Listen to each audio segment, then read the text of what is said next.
Hello everyone. Current affair की आज की हमारी क्लास में हम चर्चा करने वाले हैं कि वर्ष 2023 में कौन कौन से महत्वपूर्ण दिवस रहे हैं। ठीक है, कौन से महत्वपूर्ण डेट रहे हैं और इनमें कौन कौन सी खास चीज़ रही है जो कि परीक्षा के हिसाब से महत्वपूर्ण है, आगामी CGPSC और CG व्यापम के एग्ज़ाम्स में पूछी जा सकती हैं। वर्ष 2023 जनवरी 2023 से लेकर के दिसंबर 2023 तक के महत्वपूर्ण तथ्य यहाँ पर हम देखने वाले हैं। सबसे पहले है राष्ट्रीय मतदाता दिवस। महत्वपूर्ण तथ्यों की चर्चा करें तो इसमें सबसे पहले है राष्ट्रीय मतदाता दिवस। मतदाता दिवस कब मनाया जा रहा है? 25 जनवरी 2023 को। 25 जनवरी को मतदाता दिवस मनाया गया, राष्ट्रीय मतदाता दिवस। इसकी थीम क्या है? इस टेबल में जो जो फैक्टर्स दिए गए हैं जैसे कि डेट, आयोजन और थीम, ये तीनों ही महत्वपूर्ण हैं। थीम पर आधारित प्रश्न भी पूछे गए हैं। मतदाता दिवस की थीम क्या रही है? वोटिंग बेमिसाल है, मैं अवश्य वोट देता हूँ। ठीक है, अब थीम में किस प्रकार के प्रश्न पूछे जा सकते हैं? हम जब हम इस स्टेटमेंट को पढ़ रहे हैं तो हमें ये तो बड़ा आसान सा लग रहा है कि वोटिंग के बारे में तो ये थीम है। परीक्षा में इसमें क्या कठिनाई हो सकती है? परीक्षा में कठिनाई ये हो सकती है कि ये स्टेटमेंट बिल्कुल एज इट इज़ वहाँ पर दिया जाएगा, लेकिन जो ऑप्शंस रहेंगे, 4 ऑप्शंस, वो इन्हीं शब्दों के इर्द गिर्द खेल करेगा। ठीक है, जैसे कि बेमिसाल की जगह कुछ और शब्द दे दिया, मैं अवश्य वोट देता हूँ की जगह कुछ और एक इसी से लगभग मिलता जुलता कोई स्टेटमेंट यहाँ पर लिख देगा। ठीक है, तो इस तरीके से इस थीम का पैटर्न बिल्कुल यही रहेगा। आप शायद वहाँ पर कंफ्यूज हो जाएंगे कि आपने एक्चुअल में क्या पढ़ा था। अगर आपने इसको 1-2 बार रिवीजन नहीं किया है तो इतने सारे थीम पढ़ने के बाद आपको सभी के वर्ड्स में आपस में कह सकते हैं कि कहीं का शब्द कहीं और याद आता रहेगा। ठीक है, तो इसको कम से कम 2 बार 3 बार रिवीजन करके जाना है। पूरे करंट अफेयर को ही कम से कम 3-4 बार रिवीजन करके जाना है, तब आप इस कंडीशन में रहेंगे कि हाँ, आप दिए गए ऑप्शंस में से सही ऑप्शंस पहचान पाएंगे। नेक्स्ट है विश्व आर्द्रभूमि दिवस। आर्द्रभूमि या वेटलैंड 2 फरवरी 2023 को आयोजित किया गया है। इसका थीम है it's time for wetland restoration. Wetland क्या होता है, इसका क्या महत्व है, इसके बारे में आप कई सारे वीडियोस देख सकते हैं। मैं बिल्कुल समरी में इसको बता देता हूँ। आर्द्रभूमि ऐसी भूमि है जहाँ पर जो हमारे ग्राउंड लेवल वाटर को रिचार्ज करने के लिए बहुत महत्वपूर्ण होते हैं। ये ऐसे एरिया हो सकते हैं जहाँ पर जल का स्तर ज़मीन से बहुत ऊपर हो भी सकता है या फिर नहीं भी हो सकता है। जैसे कि मान लीजिए कोई झील है जिसका पानी ज़मीन से या भूभाग से काफ़ी ऊंचाई तक भरा हुआ है, वहीं पर कोई ऐसा दलदली क्षेत्र हो गया जहाँ पर कुछ सेंटीमीटर ही पानी की मोटाई है, लेकिन इन दोनों को ही हम आर्द्रभूमि के अंतर्गत रखेंगे क्योंकि ये दोनों ही ग्राउंड वाटर को रिचार्ज करने के लिए महत्वपूर्ण हैं। ठीक है, तो क्या किसी हमारे मोहल्ले के किसी तालाब को या कुएं को भी हम इसके अंदर रख सकते हैं? तो ऐसा नहीं है। इसके लिए कुछ क्राइटेरिया दिए गए हैं जो कि ईरान में हुए रामसर कन्वेंशन में डिफाइन किए गए थे। ठीक है, तो एक बड़ा भूभाग जो कि पानी से डूबा हुआ है उसको हम आर्द्रभूमि के अंदर रखते हैं। ठीक है, और ये वहाँ की बायोडाइवर्सिटी के लिए भी बहुत महत्वपूर्ण होती है। कई सारे कीट पतंग हो गए, जीव जंतु हो गए जो कि उसी एनवायरनमेंट में अपना ग्रोथ करते हैं। ठीक है, तो विश्व आर्द्रभूमि दिवस 2 फरवरी, इसका थीम क्या है? It's time for wetland restoration. Next है राष्ट्रीय विज्ञान दिवस 28 फरवरी को, वैश्विक कल्याण के लिए वैश्विक विज्ञान। नेक्स्ट है जन औषधि दिवस, इसको आप स्किप कर सकते हैं। नेक्स्ट है अंतर्राष्ट्रीय महिला दिवस 8 मार्च को, और इस बार अंतर्राष्ट्रीय महिला दिवस की थीम थी डिजिटल लैंगिक समानता के लिए इनोवेशन और टेक्नोलॉजी। लैंगिक समानता के लिए इनोवेशन और टेक्नोलॉजी। नेक्स्ट है अंतर्राष्ट्रीय वन दिवस, फॉरेस्ट डे 21 मार्च। थीम है इसका वन और स्वास्थ्य। नेक्स्ट महत्वपूर्ण है विश्व टीबी दिवस 24 मार्च, और इसका थीम है हाँ, हम टीबी को समाप्त कर सकते हैं। हाँ, हम टीबी को समाप्त कर सकते हैं। नेक्स्ट है CRPF दिवस 25 मार्च को। नेक्स्ट है अंतर्राष्ट्रीय खेल दिवस 6 अप्रैल। थीम है विकास एवं शांति के लिए खेल। नेक्स्ट है विश्व स्वास्थ्य दिवस 7 अप्रैल, सभी के लिए स्वास्थ्य इसका थीम है।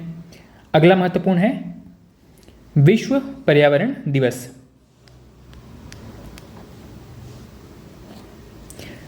विश्व पर्यावरण दिवस 5 जून, ये तिथि यहाँ पर महत्वपूर्ण है। 5 जून ये डेट भी यहाँ पर महत्वपूर्ण है। इंडिविजुअली ये डेट पूछ सकता है कि विश्व पर्यावरण दिवस कब मनाया जाता है, और इस बार की थीम है प्लास्टिक प्रदूषण के समाधान। नेक्स्ट है विश्व बाल श्रम निषेध दिवस 12 जून, और इसका थीम है सभी के लिए सामाजिक न्याय, बाल श्रम खत्म करें। नेक्स्ट है अंतर्राष्ट्रीय योग दिवस, इसके बारे में प्रश्न पूछा जा चुका है। 21 जून को मनाया जाता है, और इस बार की थीम थी वसुधैव कुटुंबकम के लिए योग। नेक्स्ट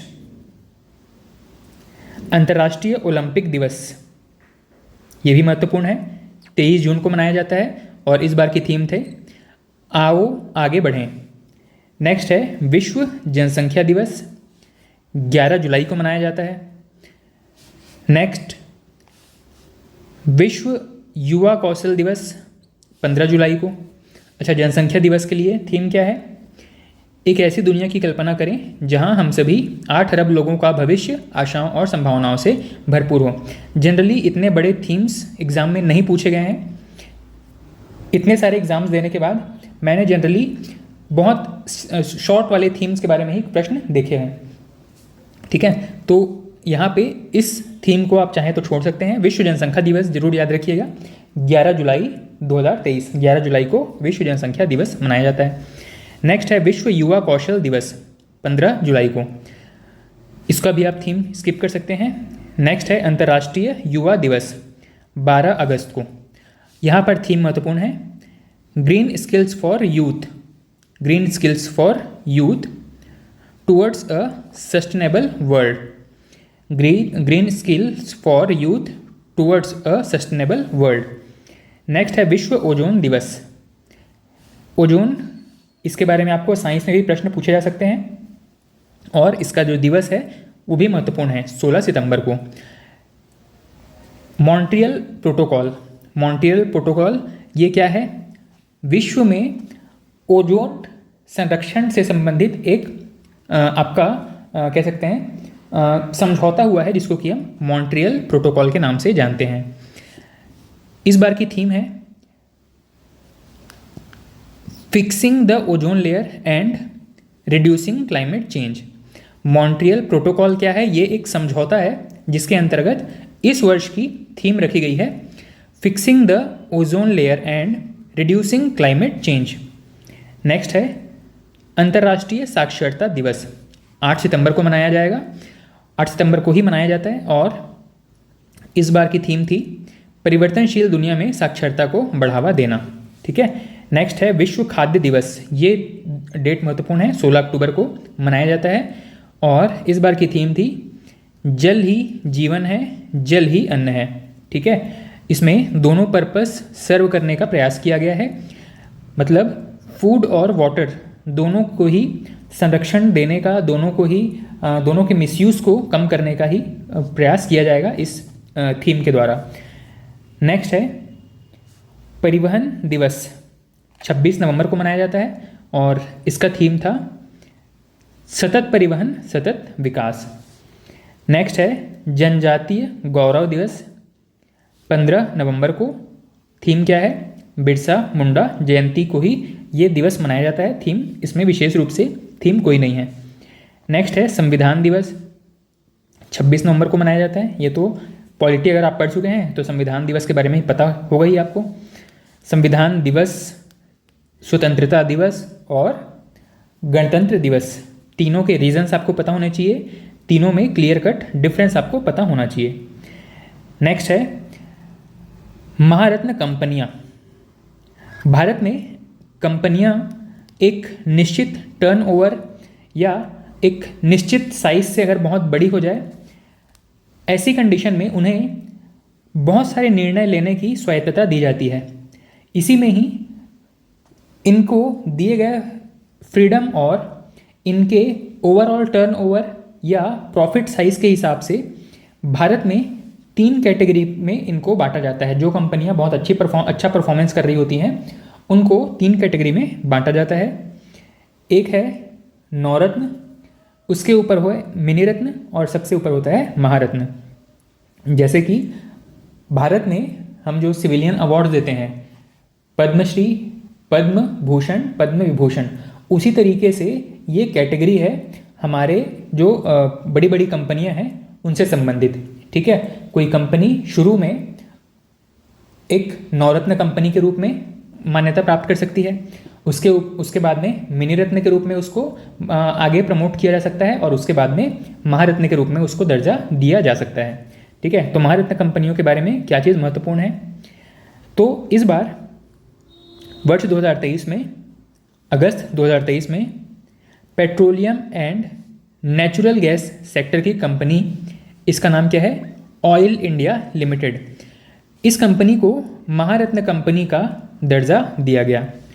ऑयल इंडिया लिमिटेड यह भारत सरकार के पेट्रोलियम एवं प्राकृतिक गैस मंत्रालय के नियंत्रण में काम करता है। ठीक है, मतलब भारत सरकार की एक बड़ी इकाई है पेट्रोलियम और प्राकृतिक गैस से संबंधित। ठीक, नेक्स्ट है, किसी कंपनी को महारत्न का दर्जा मिलने के लिए क्या क्या क्राइटेरिया रखा गया है, तो इसे कम से कम नवरत्न का दर्जा प्राप्त होना चाहिए। SEBI, security and exchange board of India, इसके नियमों के अधीन इसको भारतीय शेयर बाजार में सूचीबद्ध होना चाहिए। ठीक है, ताकि लोग यहाँ से इन कंपनियों में इन्वेस्ट कर सकें, इनसे शेयर खरीद सकें। वैश्विक स्तर पर इनकी उपस्थिति होनी चाहिए, मतलब भारत के अलावा अन्य देशों में भी इनके बिजनेस होने चाहिए। नेक्स्ट है, पिछले 3 वर्षों के दौरान इनका औसत वार्षिक शुद्ध संपत्ति 15,000 करोड़ रुपए या इससे अधिक होनी चाहिए। ये इनकी नेट एसेट की बात हो रही है। ठीक है, इसके अलावा पिछले 3 वर्षों के दौरान औसत शुद्ध लाभ 5,000 करोड़ रुपए या इससे अधिक होनी चाहिए। ठीक है, तो 5,000 करोड़ रुपए इनका पिछले 3 वर्षों का औसत लाभ होना चाहिए। इनका जो नेट एसेट है, शुद्ध संपत्ति है देनदारियों को छोड़ करके, वो कुल कम से कम 15,000 करोड़ रुपए या इससे अधिक होनी चाहिए। ठीक है, अगर कोई कंपनी ये सारे क्राइटेरिया पूरे कर लेता है तो संभावना है कि उन्हें महारत्न का दर्जा दे दिया जाए। ठीक है, और महारत्न का दर्जा मिलने के बाद इनको कौन कौन से बेनिफिट मिल सकते हैं, तो इनको मिलने वाली शक्तियों के बारे में बताया गया है। जैसे भारत या विदेश में वित्तीय संयुक्त उपक्रमों या पूर्ण स्वामित्व वाली कंपनियों की स्थापना के लिए इक्विटी निवेश कर सकती है। इसका मतलब ये है कि ये कंपनियां स्वयं इन्वेस्टर के रूप में काम कर सकती है, किसी दूसरी कंपनी में भी अपना निवेश कर सकती है।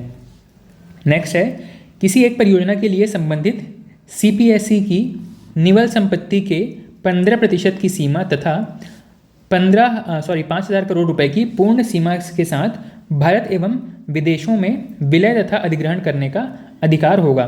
इसका मतलब ये है कि यहाँ पे डेटा अगर आप याद नहीं रखते हैं तो भी ये बताया गया है कि इन्हें भारत किसी बड़ी भारतीय कंपनी या किसी बड़ी विदेशी कंपनी में विलय होने या उस कंपनी का अधिग्रहण करने का भी अधिकार हो जाता है।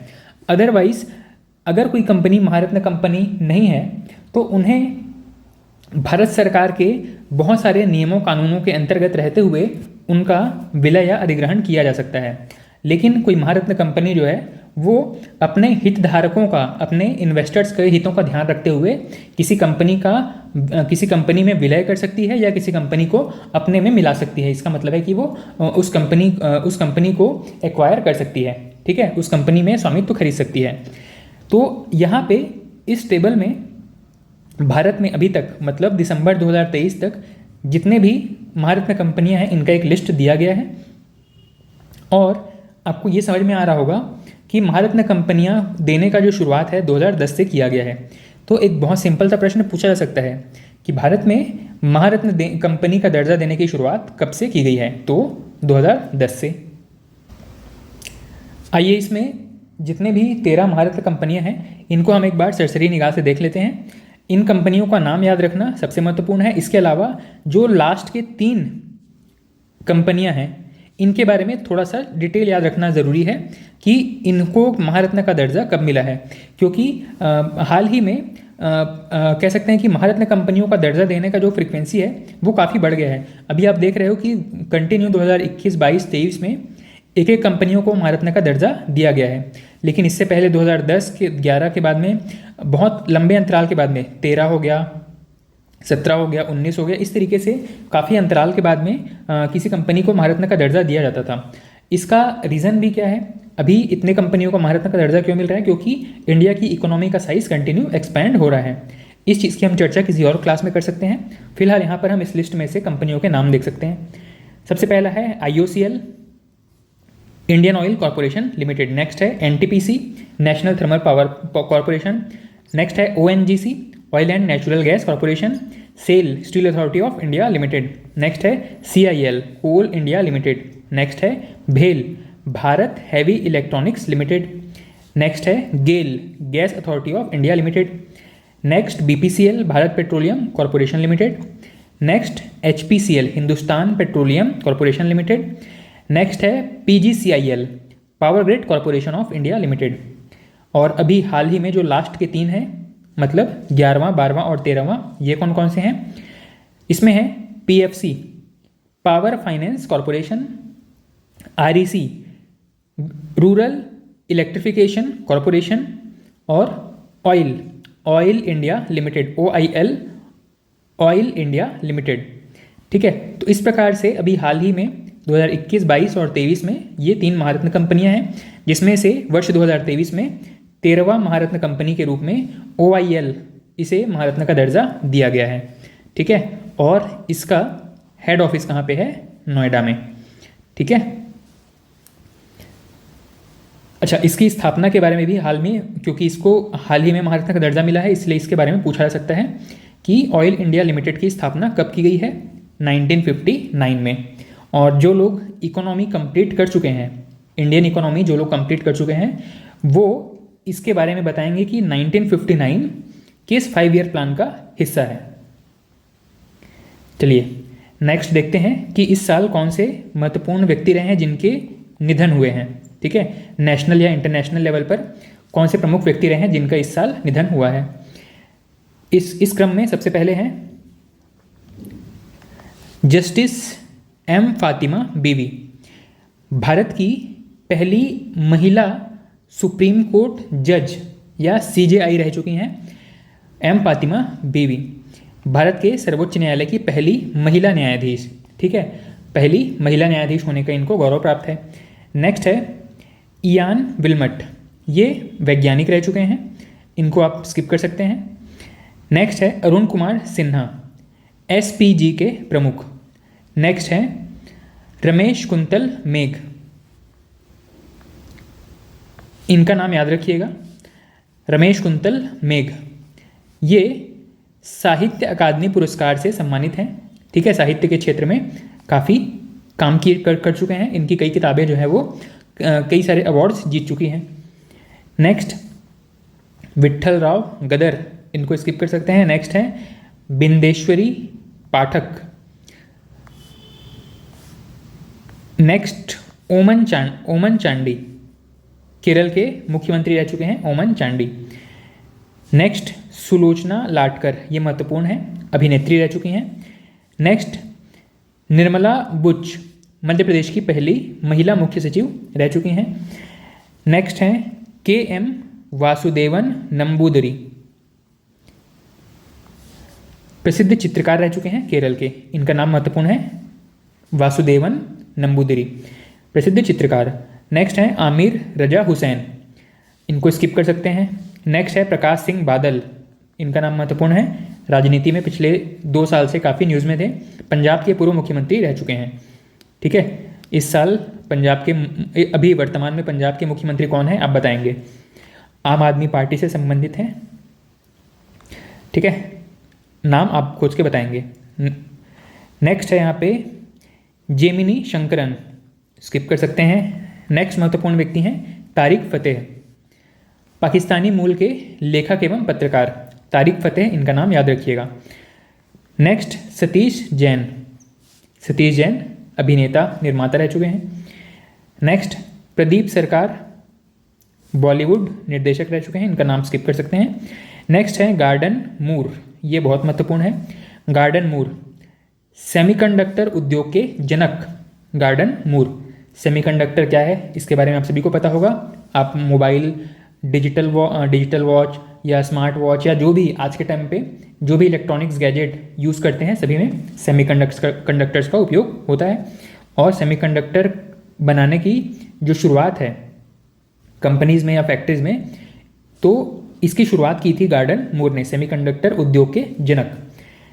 नेक्स्ट है सलीम दुर्रानी, इनके बारे में ये पूछ सकता है कि सलीम दुर्रानी हाल ही में इनका निधन हुआ है, ये किस क्षेत्र से संबंधित हैं। ठीक है, तो ये जो करंट अफेयर है वो आपके स्पोर्ट्स वाले सेक्शन से भी इसको कह सकते हैं कि वहाँ से भी रिलेटेड है। नेक्स्ट है के विश्वनाथ। के विश्वनाथ ये तेलुगु सिनेमा के डायरेक्टर रह चुके हैं और दादा साहेब फाल्के पुरस्कार विजेता भी रह चुके हैं। इस वजह से इनका नाम महत्वपूर्ण है, के विश्वनाथ। जनरली ये चीज़ याद रखिएगा कि किस लैंग्वेज की सिनेमा से संबंधित हैं। तेलुगु है, तमिल है, कन्नड़ है, मलयालम है। ठीक है, तो ये तेलुगु सिनेमा से संबंधित थे। नेक्स्ट है शांति भूषण, इनके बारे में आपको याद होगा, कानून के एक बहुत जानकार व्यक्ति थे शांति भूषण और कानून मंत्री रह चुके हैं भारत में। इसके अलावा शरद यादव, राजनीति में इनका नाम आपने सुना होगा, जनता दल के पूर्व अध्यक्ष रह चुके हैं। नेक्स्ट हैं नब किशोर दास, इनको स्किप कर सकते हैं। अगले महत्वपूर्ण व्यक्ति हैं बालकृष्ण दोषी। बालकृष्ण दोषी ये प्रसिद्ध वास्तुकार रह चुके हैं। ठीक है, और इन्हें मरणोपरांत पद्म विभूषण प्राप्त हुआ है। नेक्स्ट अंजलाई पोन्नुसामी, इनको आप स्किप कर सकते हैं। नेक्स्ट हैं नीलमणि फुकन, इनका नाम भी महत्वपूर्ण है। हम इस साल का करंट अफेयर पढ़ रहे हैं, पिछले 2 सालों में काफ़ी साहित्य से संबंधित इनको प्राइज़ मिले हुए थे। असमी साहित्यकार हैं, इन्हें ज्ञानपीठ और पद्मश्री पुरस्कार भी प्राप्त हो चुका है। नीलमणि फुकन असमी साहित्यकार। नेक्स्ट हैं डोमिनिक लैपियर, फ्रांसीसी लेखक हैं और इनकी प्रसिद्ध पुस्तकें फ्रीडम एट मिडनाइट। ठीक, ये एक महत्वपूर्ण किताब है, इसके बारे में किसी प्रश्न में पूछा जा चुका था। ये शायद कंप्यूटर बेस्ड टेस्ट होते हैं, कोई वनडे एग्ज़ाम, शायद एसएससी वगैरह किसी एग्ज़ाम में ये पूछा गया था, फ्रीडम एट मिडनाइट किसकी किताब है। ठीक है, डोमिनिक लैपियर की। ठीक, तो ये कुछ प्रमुख व्यक्ति थे जिनके बारे में हमने बात किया।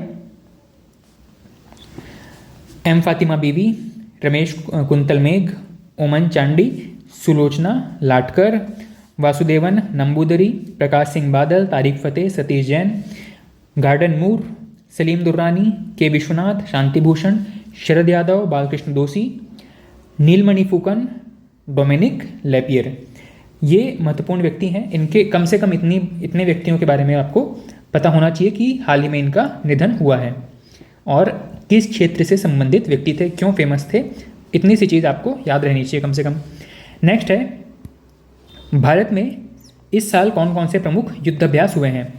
युद्धाभ्यास कहने का क्या मतलब है, भारतीय जो सेना है, चाहे तीनों में से कोई भी हो, जल सेना, नौसेना या वायुसेना, सभी जो है वो किसी न किसी देश के साथ मिल करके अपने प्रिपरेशन को एसेस करते हैं। ठीक है, कि वो किसी अर्जेंसी वाली सिचुएशन के लिए, किसी युद्ध के लिए कितने तैयार हैं, कितने तत्पर हैं। ठीक, और इसी युद्ध अभ्यास को सरकार की तरफ से कोई नाम दिया जाता है। इसी सीरीज में सबसे पहले हम देखते हैं ऑप्स अलर्ट अभ्यास। ये किसके द्वारा किया गया है, ये बीएसएफ गुजरात के द्वारा किया गया है।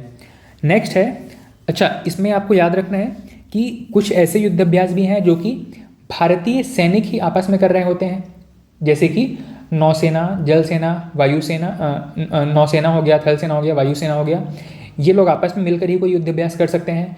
या फिर ये भी हो सकता है कि अमेरिका की नौसेना और भारत की नौसेना आ जाए, अमेरिका की वायुसेना और भारत की वायुसेना आ जाए, अमेरिका की थल सेना या अमेरिका की वायुसेना, भारत की थल सेना आ जाए।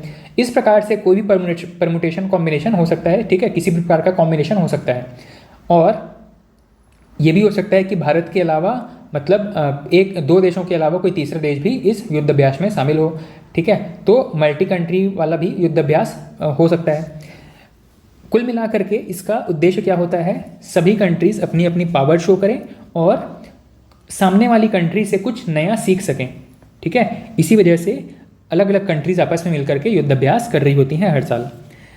इसी सीरीज में सबसे पहला हमने देखा ऑप्स अलर्ट बीएसएफ गुजरात के द्वारा किया गया। नेक्स्ट ट्रोपेक्स किया गया है भारतीय नौसेना के द्वारा हिंद महासागर में। नेक्स्ट है प्रलय युद्धाभ्यास भारतीय वायुसेना के द्वारा। अभ्यास साइक्लोन 1। अब जहाँ जहाँ पे भारत के अलावा कोई देश शामिल है ये महत्वपूर्ण है हमारे रिसेंट एग्जाम्स के लिए, ठीक है। जैसे कि साइक्लोन 1 ये किसके द्वारा किया गया है, भारत और मिस्र के द्वारा। परीक्षा में पूछने का तरीका क्या होगा, पूछा जाएगा साइक्लोन 1 नामक युद्ध अभ्यास हाल ही में भारत ने किस देश के साथ संपन्न किया है।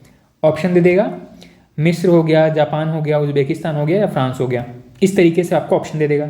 अब यहाँ पे नाम से कोई भी तुक्का मारने का स्कोप नहीं रहता, जब तक आपने उसे पढ़ा नहीं है, रिवीजन नहीं किया है, तब तक ऐसे क्वेश्चंस को अटेम्प्ट करने का कोई मतलब नहीं है, ठीक है। क्या कहते हैं ना कि जनरली आपको अगर आप 50-50 वाली सिचुएशन में हैं कि आपको पता है कि 4 ऑप्शंस में से 2 ऑप्शंस बिल्कुल गलत हैं, 2 ऑप्शंस आपके 2 ऑप्शंस में डाउट है, उस कंडीशन में आप किसी क्वेश्चन को अटेम्प्ट करते हैं तो संभावना रहती है कि हम कम से कम कुछ मार्क्स गेन कर लें। लेकिन अगर आपको चारों ऑप्शंस में से कुछ भी नहीं पता है तो ऐसे क्वेश्चंस को अटेम्प्ट करने का मतलब नहीं बनता। और ये जो मैंने प्रश्न आपसे डिस्कस किया ये इसी कैटेगरी का प्रश्न है, जब तक आपने इसे पढ़ा नहीं है या फिर रिवीजन नहीं किया है, ऐसे कंडीशन में इन्हें स्किप कर देना ही बेहतर होगा, ठीक है। नेक्स्ट है वीर गार्जियन, भारत और जापान के बीच हुआ है। भारत और जापान की वायुसेना, जनरली ऐसे केस में वायुसेना, थल सेना या नौसेना हुआ है ये नहीं पूछेगा, वो देश महत्वपूर्ण है जिसके साथ हमने ये युद्धाभ्यास संपन्न किया है। तो वीर गार्जियन जापान के साथ। एक है दस्तलिक, ये होता है उज्बेकिस्तान के साथ में। नेक्स्ट है वरुण युद्धाभ्यास होता है फ्रांस के साथ में। अगला है कवच युद्धाभ्यास है भारत के ही तीनों सेनाएं एवं तटरक्षक, इंडियन कोस्ट गार्ड, ये चारों ही डिफेंस फोर्सेस मिलकर के आपस में ये युद्धाभ्यास करते हैं, ठीक है। अब यहाँ पे प्रश्न कैसा बन सकता है, जैसे यहाँ पे एक और डिटेल दिया है, अंडमान निकोबार में युद्धाभ्यास संपन्न किया गया है। पूछेगा हाल ही में भारत की तीनों सेनाओं और तटरक्षक बल ने मिलकर कवच युद्धाभ्यास संपन्न किया है किस क्षेत्र में। अंडमान निकोबार, लक्षद्वीप, गोवा, पौंडीचेरी, इस तरीके से 4 ऑप्शन दे देगा। अब आपको ये याद रखना है कि कवच युद्धाभ्यास भारतीय सेनाओं ने अंडमान निकोबार में संपन्न किया है। नेक्स्ट है धर्म गार्डियन, जापान के साथ। नेक्स्ट है ला पेरोज, कहाँ पे, अच्छा किन के साथ में, तो जैसे मैंने बताया कि मल्टी कंट्री आपस में इन्वॉल्व हो सकते हैं। यहाँ पे भारत के अलावा फ्रांस, ऑस्ट्रेलिया, जापान और अमेरिका, इन चारों ने मिलकर के ला पेरोज युद्धाभ्यास किया है। नेक्स्ट है शिन्यू जापान के साथ में। कोंकण युद्धाभ्यास यूके की नौसेना के साथ किया है। फ्रिंजेक्स हुआ है फ्रांस के साथ में। नेक्स्ट है बोल्ड कुरुक्षेत्र, सिंगापुर के साथ में। सी ड्रैगन, यहाँ पे भारत के साथ साथ अमेरिका, कनाडा, जापान और दक्षिण कोरिया भी इसमें शामिल हैं। वरुण युद्धाभ्यास फ्रांस की नौसेना के साथ में। मित्र शक्ति श्रीलंका के साथ में और सूर्य किरण नेपाल के साथ में ये युद्धाभ्यास संपन्न हुए हैं, ठीक है। तो युद्धाभ्यास और जो मैंने पैटर्न बताया, क्या क्या बताया मैंने, कि या तो युद्धाभ्यास का जगह पूछेगा कि कहाँ पे हुआ है, या युद्धाभ्यास और किस देश के साथ भारत ने युद्धाभ्यास किया है ये चीज़ पूछ लेगा, ठीक है। और अगर मल्टी कंट्री वाली हैं तो आपको ऑप्शन में दे देगा कि इनमें से कौन सा देश इस युद्धाभ्यास में शामिल था या नहीं था, ठीक है। जैसे कि दे दिया, जैसे पूछ लिया ला पेरोज युद्धाभ्यास में भारत के अलावा निम्न में से कौन सा देश शामिल था, ठीक है। तो 4 ऐसे अलग ऑप्शन दे देगा। वहाँ पे मान लो एक ऑप्शन दे दिया फ्रांस और 3 अलग ऑप्शन दे दिए, जिसमें ऑस्ट्रेलिया, जापान, अमेरिका ये शामिल नहीं है। इसके अलावा 3 अलग ऑप्शन दे दिए। तो भारत के अलावा फ्रांस भी ला पेरोज युद्धाभ्यास में शामिल है। तो इस प्रकार का जो पैटर्न है, कई तरीके के कॉम्बिनेशन बन सकते हैं, तो ये चीज़ आपको ध्यान रखना है। नेक्स्ट है साइंस एंड टेक्नोलॉजी के क्षेत्र में इस साल क्या क्या महत्वपूर्ण घटनाएं हुई हैं। सबसे पहला देखते हैं, भारत का पहला ऑपरेटिंग सिस्टम बनाया गया है। भारत का पहला ऑपरेटिंग सिस्टम, इस ऑपरेटिंग सिस्टम का नाम क्या रखा गया है? इसका नाम रखा गया है माया। इस ऑपरेटिंग सिस्टम का नाम क्या रखा गया है? माया।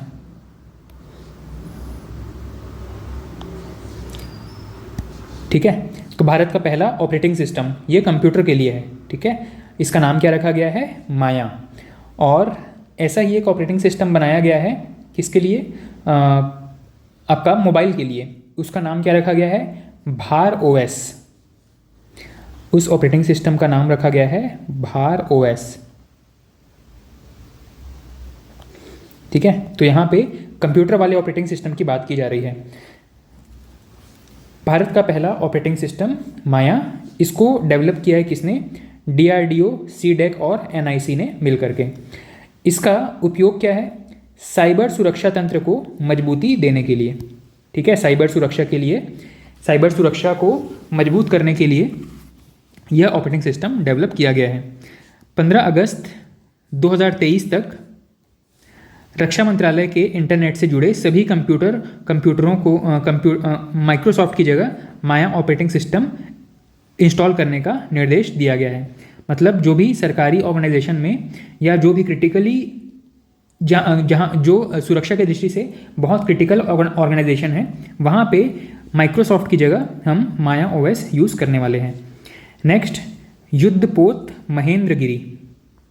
महेंद्रगिरी प्रश्न पूछेगा, महेंद्रगिरी इनमें से क्या चीज़ है? यह एक युद्धपोत है, यह एक मिसाइल रोधी टैंक है, यह एक हाल ही में डिज़ाइन किया गया गाइडेड बम है, या फिर यह एक आपका फाइटर जेट है। ऐसा कुछ भी 4 ऑप्शन देगा। तो आपको सबसे पहले तो ये पता होना चाहिए कि महेंद्रगिरी क्या चीज़ है। यह एक युद्धपोत है, ये एक वॉरशिप है। ठीक है, और इसे कहाँ पे रखा गया है? मुंबई में इसको कह सकते हैं कि कमीशन किया गया है।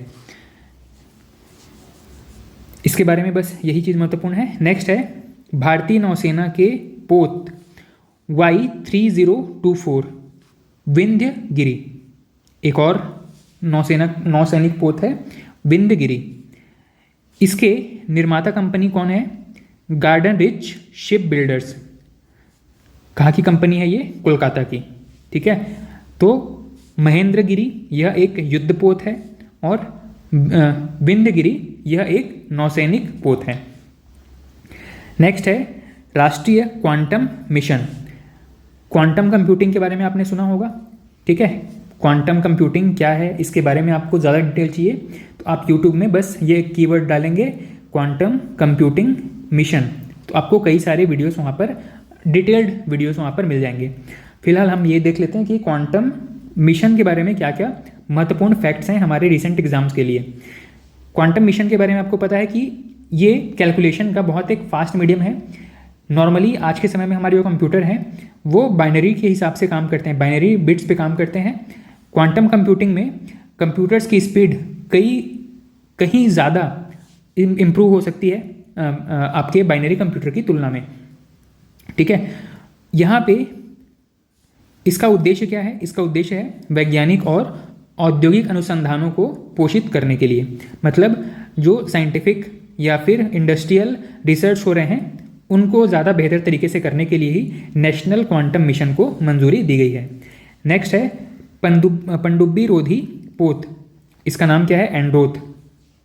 एंड्रोथ एक आइलैंड का भी नाम है। अब आप बताएंगे कि ये आइलैंड हमने ज्योग्राफी में कहाँ पर पढ़ा है। ठीक है, आप इसको सर्च करेंगे एंड्रोथ, ये नाम कहाँ, किस जगह के नाम पर लिया गया होगा। ठीक है, तो पनडुब्बी रोधी पोत, इसका नाम क्या है? एंड्रोथ। इसे कहाँ पर रखा गया है? इसे कमीशन किया जाएगा कोलकाता के हुगली नदी में। नेक्स्ट है सबसे महत्वपूर्ण कह सकते हैं कि अभी साइंस एंड टेक में अभी तक जो हमने पढ़ा उसमें सबसे महत्वपूर्ण है Aditya L1 mission. Aditya L1 mission ये क्या चीज़ है? मिशन का नाम तो उस ऑब्जेक्ट का नाम है आदित्य, लेकिन ये L1 क्या है? L1 पृथ्वी और सूर्य के बीच उपस्थित 4 पॉइंट्स को लोकेट करता है। ठीक है, पृथ्वी और सूर्य के बीच उपस्थित ऐसे 4 बिंदु जहां पे सूर्य और पृथ्वी का जो ओवरऑल ग्रेविटी है वो समाप्त हो जाता है। ठीक है, इसे हम मान लेते हैं सन और इसे मान लेते हैं हम अर्थ।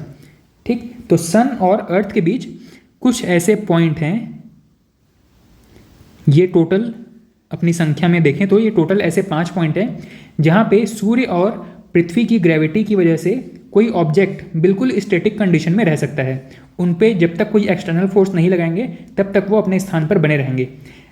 ठीक है, तो ऐसे 5 स्पेसिफिक लोकेशन को ही लैग्रैंज पॉइंट कहा जाता है और सूर्य और अर्थ के बीच में ऐसे 5 पॉइंट अवेलेबल हैं, इन्हें ही लैग्रैंज पॉइंट कहा जाता है। तो ये आदित्य L1 जो है वो इस पॉइंट पर लोकेट किया जाएगा, इस पॉइंट पर रखा जाएगा, इसे कहते हैं हम L1 पॉइंट, लैग्रैंज पॉइंट 1। ठीक है, ये हमारा लैग्रैंज पॉइंट 1, इसीलिए इसका नाम रखा गया है आदित्य L1 मिशन। अगर वो लैग्रैंज पॉइंट 2 पे होता तो इसको कहते हैं हम आदित्य L2 मिशन। ठीक, तो यहाँ पे L1 या L2 होने का मतलब क्या है, किस लैग्रैंज पॉइंट पर रखा गया है। फाइनली इसके बारे में महत्वपूर्ण चीज़ें क्या है, इस मिशन को लॉन्च किया गया था श्रीहरिकोटा से। अब श्रीहरिकोटा कहाँ पे है, कौन से झील के पास में है, कौन से राज्य में है, ये सारे डिटेल खोजना आपकी जिम्मेदारी है। मैं इसके बारे में ज्योग्राफी में डिस्कस कर चुका हूँ। इसे लॉन्च किसने किया है, इसरो ने, और इसे कहाँ पर लोकेट किया जाएगा ये बताया गया है लैग्रैंज पॉइंट 1 पे। इसको किस व्हीकल के द्वारा, कौन से रॉकेट के द्वारा लॉन्च किया गया है, PSLV C57 polar satellite launch vehicle के द्वारा इसको भेजा जाएगा या भेजा जा चुका है। ठीक है, और कब भेजा गया है, 2 सितंबर 2023 को। ठीक है, तो इतनी चीज़ें महत्वपूर्ण हैं। नेक्स्ट है समुद्रयान। समुद्रयान एक ऐसा कह सकते हैं कि पनडुब्बी जैसा एक ऑब्जेक्ट क्रिएट किया गया है जो समुद्र की गहराई में 6000 मीटर या 6 किलोमीटर की गहराई में जा करके स्टडी या रिसर्च कर सकता है। इसीलिए इसको नाम दिया गया है मत्स्य 6000। ये जो 6000 है वो 6000 मीटर को शो कर रहा है। ठीक है, तो मत्स्य 6000 क्या है, एक ऐसा ऑब्जेक्ट है, एक ऐसा कह सकते हैं कि पनडुब्बी है, कह सकते हैं कि जनरल आम बोलचाल की भाषा में इसको हम पनडुब्बी कह सकते हैं। एक ऐसी पनडुब्बी जो कि समुद्र में 6000 मीटर नीचे जा करके रिसर्च कर सके और वापस सतह तक आ सके। ठीक है, इसीलिए इसको नाम दिया गया है समुद्रयान मत्स्य 6000। इसका निर्माण किसने किया है, national institute of ocean technology, इसके द्वारा मत्स्य 6000 को डेवलप किया गया है। और इसमें साइंटिफिक टेक्नोलॉजी किसने प्रोवाइड किया है, इसरो ने। ठीक है, और इसका उद्देश्य क्या है, समुद्र का अध्ययन करना। समुद्र के नीचे 6000 मीटर की गहराई तक जा सकता है 3 व्यक्तियों को लेकर के।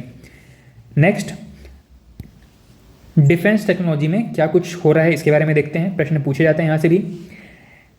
वरुणास्त्र, ये क्या चीज़ है, ये है टॉर्पीडो। टॉर्पीडो का मतलब है एक ऐसा मिसाइल जो कि समुद्र के अंदर आपका जो पनडुब्बी है उसमें से लॉन्च किया जाए, ऐसी मिसाइल को हम कहते हैं टॉर्पीडो। ठीक है, अब इसके बारे में अगर आपको देखना है कि ये कैसे काम करता है, क्या होता है, तो आपको बॉलीवुड की एक मूवी देखनी चाहिए, इसका नाम है गाजी अटैक। गाजी अटैक मूवी में टॉर्पीडोज का बहुत बेहतरीन डिस्क्रिप्शन मिलेगा आपको, वो क्या होता है, कैसे काम करता है, या फिर समुद्र के नीचे जो सबमरीन्स हैं वो किस तरीके से हमारी समुद्र सुरक्षा के लिए महत्वपूर्ण हो सकती हैं। ठीक है, तो टॉर्पीडो क्या है, समुद्र के अंदर जो पनडुब्बी हैं उनमें से उनके लिए एक वॉरहेड के रूप में काम करते हैं। और इसका उद्देश्य क्या है, समुद्री सुरक्षा, जैसे इसको नाम से समझ में आ रहा है। वरुणास्त्र टॉर्पीडो है, इसको डेवलप किया गया है समुद्रों की सुरक्षा करने के लिए। नेक्स्ट है मिग 21, यह एक लड़ाकू विमान है। और मिग 21 के बारे में महत्वपूर्ण क्या है, इसकी उड़ान पर अब रोक लगा दी गई है। भारतीय वायुसेना द्वारा मई 2023 से इसको कह सकते हैं कि डिकमीशन कर दिया गया है। इसे शामिल कब किया गया था, 1963 में। अब देख के भी अचंभा होता है कि 1963 में शामिल किया गया कोई लड़ाकू विमान आज भी हम उपयोग कर रहे थे। ठीक है, तो मिग 21 2023 में इसको डिकमीशन कर दिया गया है। और इसे डिकमीशन करने का रीज़न क्या था, क्योंकि ये मिग 21 विमानों में अब काफ़ी दुर्घटना की खबरें आ रही थी। कुछ टाइम पहले हमने देखा था कि एक भारतीय नौसेना वायुसेना के एक जवान हैं, उनका नाम था अभिनंदन। उस टाइम न्यूज़ आप सभी ने देखा होगा। उस टाइम अभिनंदन जिस विमान को उड़ाते हुए और पाकिस्तान में जिनकी क्रैश लैंडिंग हो गई थी, ये मिग 21 ही उड़ा रहे थे। ठीक है, मिग 21 जो कि इतना आउटडेटेड लड़ाकू विमान है, इसके द्वारा ये पाकिस्तान के F-16 जो कि अमेरिका से खरीदा गया था, पाकिस्तान के पास था, और उस लेटेस्ट टेक्नोलॉजी वाले फाइटर जेट को, लड़ाकू विमान को इन्होंने मार गिराया था अपने मिग 21 से। लेकिन ये जो मिग 21 है, ये लास्ट मोमेंट पे शायद कुछ टेक्निकल फॉल्ट आ गया और जिसकी वजह से इसकी क्रैश लैंडिंग हो गई थी पाकिस्तानी सीमा के आसपास में। और उसके बाद में अभिनंदन को वहाँ की जो सेना है उन्होंने गिरफ्तार कर लिया था। ठीक है, तो इसलिए अब मिग 21 को डिकमीशन कर दिया गया है भारत में इंडियन एयरफोर्स के जितने भी स्क्वाड्रन थे, जितने भी यूनिट्स थे वहाँ से। नेक्स्ट है INS मगर। INS मगर ये क्या है, यह एक नौसैनिक पोत है। INS का फुल फॉर्म क्या होता है, इंडियन नेवल शिप। इसके बारे में विशेष क्या है, कोविड-19 के महामारी के दौरान विश्व के विभिन्न देशों में फंसे भारतीयों को इस नौसैनिक जहाज की सहायता से भारत लाया गया था। ठीक है, कोविड-19 के दौरान इसने काफ़ी सारे भारतीयों को विदेशों से भारत वापस लेकर के आया था और इसे भी डिकमीशन कर दिया गया है मई 2023 में। देखिए, हर एक जो चीज़ है जिसकी एक लाइफ साइकिल फिक्स है, उसे आज अगर मान लो उसकी लाइफ साइकिल समाप्त हो भी गई है और वो अभी वर्किंग कंडीशन में है, ऐसी सिचुएशन में भी हम चाहते हैं कि भविष्य में उस पर कोई दुर्घटना होने की वजह से जान माल का नुकसान ना हो, और इसीलिए उसे समय होते ही डिकमीशन कर दिया जाता है। ठीक है, इंडिया में जनरली ये चीज़ बहुत देर से किया जाता है। विदेशों में जो लाइफ स्पान होता है किसी भी चीज़ का, चाहे वो कोई एयरक्राफ्ट हो, चाहे वो कोई नेवल शिप हो, या फिर कोई टूरिस्ट शिप हो, किसी भी प्रकार का जो ऑब्जेक्ट है जिसकी एक लाइफ साइकिल फिक्स है, उससे ज़्यादा यूज़ नहीं किया जाता है डेवलप्ड कंट्रीज़ में उन चीज़ों को। लेकिन इंडिया में क्या होता है कि वहाँ से जो आउटडेटेड चीज़ें हैं उनको कई बार भारत की सरकार सस्ते दामों में खरीदती है और फिर हम उसे लंबे समय तक यूज़ करते हैं जब तक कि उसमें एक्चुअल में टेक्निकल फॉल्ट आना शुरू ना हो जाए। तो ऐसी कई चीज़ें हैं जो कि हमने UK से, USA से या फिर कुछ दूसरे डेवलप्ड कंट्री से परचेस किया हुआ है। ठीक है, तो INS मगर क्या है, यह एक नौसैनिक पोत है जो कि कोविड-19 के दौरान भारत की सेवा में लगा रहा। नेक्स्ट है INS कृपाण। यह एक मिसाइल कॉर्वेट है, मतलब यह इसमें मिसाइल रख करके ये समुद्र में सुरक्षा के लिए तैनात रह सकता है। इसके बारे में विशेष क्या है, INS कृपाण भारत ने उपहार स्वरूप वियतनाम को देने की घोषणा की है। ठीक है, वियतनाम जो कि दक्षिण साउथ ईस्ट एशिया में हमारा एक पड़ोसी देश है, वियतनाम को हमने यह जो नेवल शिप है इसको हम देने जा रहे हैं। ठीक है, नेक्स्ट है भारतीय निजी अंतरिक्ष एजेंसी के अभियान। अब भारत में आपको पता है कि यहाँ बहुत सारी प्राइवेट कंपनीज जो है वो स्पेस सेक्टर में काम नहीं कर रही हैं।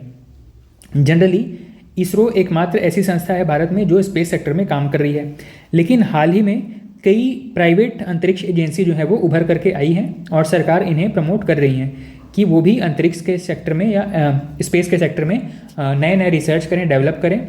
जैसे कि USA में SpaceX नाम की जो कंपनी है, तो उस टाइप का जो टेक्नोलॉजी डेवलप करेगा कोई प्राइवेट एंटरप्रेन्योर, तो टेक्नोलॉजी तो डेवलप होगी ही, साथ में एक कंपटीशन भी डेवलप होगा। मतलब जो स्पेस प्रोग्राम्स हैं वो और सस्ते हो सकेंगे। ठीक है, तो इस वजह से प्राइवेट कंपनीज को भी यहाँ पर स्पेस में एंटर करने का मौका दिया गया है। और इसी सीरीज़ में एक कंपनी है स्टारशिप, इसने क्या डेवलप किया है, सुपर हैवी रॉकेट। इस रॉकेट के निर्माता कौन है, स्पेस एक्स। यह विश्व का सबसे भारी और सबसे ताकतवर अंतरिक्ष यान है। ठीक है, तो स्पेस एक्स कंपनी के द्वारा डेवलप किया गया एक रॉकेट है, इसका नाम है स्टारशिप।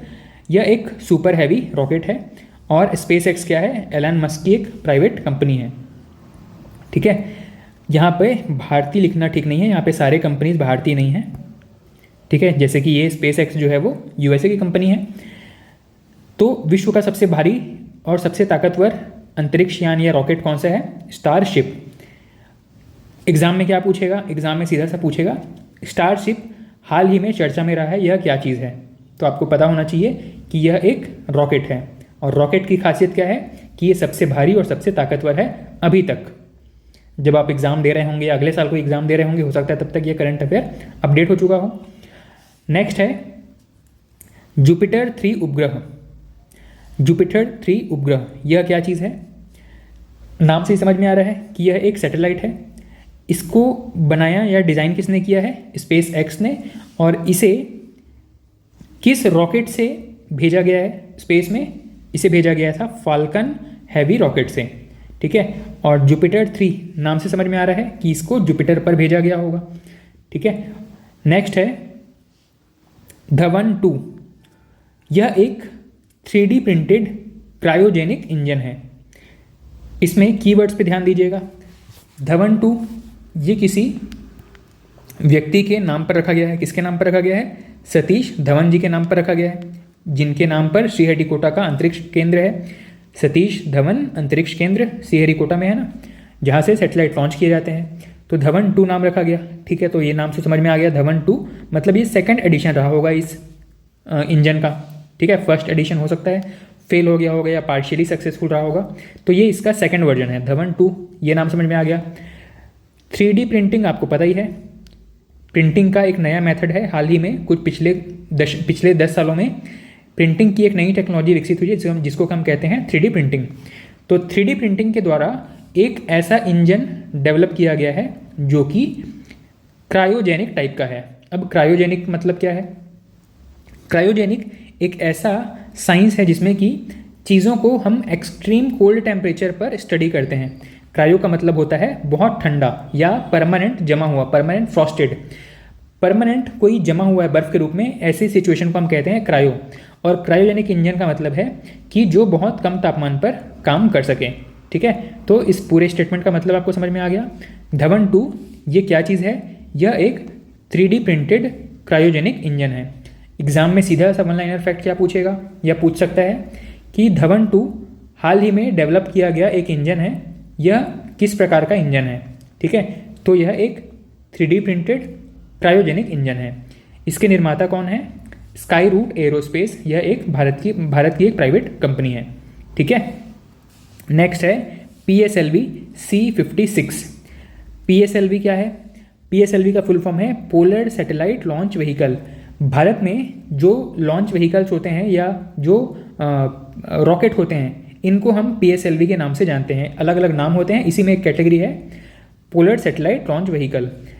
C56 ये इसका वर्जन है। इसका जो नेक्स्ट वर्जन होगा उसको C57 कह देंगे। ठीक है, तो ये जो PSLV C56 है, इसे हाल ही में इसरो की एक वाणिज्यिक इकाई है, कमर्शियल विंग है, इसका नाम है new space India. New space India के द्वारा इस PSLV C56 के मिशन का संचालन किया जा रहा है। अब न्यू स्पेस इंडिया के बारे में आपको पता होना चाहिए कि ये क्या चीज़ है। यह इसरो की एक वाणिज्यिक इकाई है। वाणिज्यिक इकाई कहने का मतलब है कि इसरो को बिजनेस ला करके देना और उनके फाइनेंस मैनेज करना न्यू स्पेस इंडिया की जिम्मेदारी है। ठीक है, तो इसरो अब सीधा अपने टेक्नोलॉजिकल डेवलपमेंट के ऊपर और प्रोजेक्ट किस तरीके से सक्सेसफुली कंप्लीट हो जाए इस पर ध्यान देगा, न कि फाइनेंसेस के ऊपर ध्यान देगा। ठीक है, इसरो की ही एक कमर्शियल विंग है जिसका नाम क्या है, न्यू स्पेस इंडिया। और साथ ही विशेष मतलब खास चीज़ क्या है, PSLV C56 अभी न्यूज़ में क्यों रहा? इसके द्वारा सिंगापुर के 7 सैटेलाइट को अंतरिक्ष में भेजा गया है। ठीक है, तो PSLV C56 इसके द्वारा सिंगापुर के 7 उपग्रहों को अंतरिक्ष में भेजा गया है। अब एग्जाम के लिए एक और क्वेश्चन यहाँ पे आपको दिखाई दे रहा है, पूछेगा हाल ही में PSLV C56 के द्वारा किस देश के उपग्रहों को अंतरिक्ष की कक्षा में स्थापित किया गया है? तो किस देश के उपग्रह थे? सिंगापुर के। ठीक है, कौन से देश के थे? सिंगापुर के। ठीक, तो आज की क्लास में हमने कुछ महत्वपूर्ण चीज़ों पे चर्चा की है। उम्मीद है कि एग्ज़ाम में आपको इससे ज़रूर बेनिफिट होगा और आप इसको रिवीजन कर रहे होंगे। नेक्स्ट क्लास में हम इसके आगे की चर्चा करेंगे और नेक्स्ट क्लास में हम इसे कंप्लीट करने का भी प्रयास करेंगे। ठीक है, करंट अफेयर का हमारा ये मैगजीन नेक्स्ट क्लास में कंप्लीट कर लेंगे हम। तो आज की क्लास में इतना ही। Thank you.